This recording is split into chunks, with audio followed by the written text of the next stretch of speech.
പല ആളുകൾക്കും വസ്വാസ് തീരാറില്ല. തൊട്ടടുത്തുകൂടി നായ പോയി, ഇനിയിപ്പോൾ എന്താ ചെയ്യുക, തൊട്ടു എന്ന് തോന്നുന്നു. തോന്നലുകൾക്കൊന്നും നാം പരിഗണന കൊടുക്കണ്ട.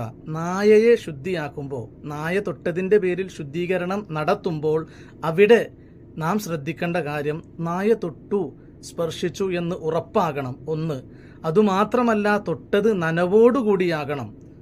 ഒന്നുകിൽ നായയുടെ വായ ഭാഗം കൊണ്ട്, അതുമല്ലെങ്കിൽ നായ നനഞ്ഞുകൊണ്ടാണ് വന്നത്, അല്ലെങ്കിൽ നമ്മുടെ ശരീരത്തിൽ നനവുണ്ടായിരുന്നു, നമ്മുടെ വസ്ത്രം നനഞ്ഞിരുന്നു. ഇങ്ങനെ പല രൂപത്തിലും നനവ് സംഭവിക്കുന്ന രൂപത്തിൽ തൊട്ടാൽ മാത്രമാണ് നായയിൽ തൊടുന്നു എന്ന കാരണം കൊണ്ട് നജസ് സംഭവിക്കുന്നതും ശറഅ് കൽപ്പിച്ചതുപോലെ 7 പ്രാവശ്യം കഴുകേണ്ടതും.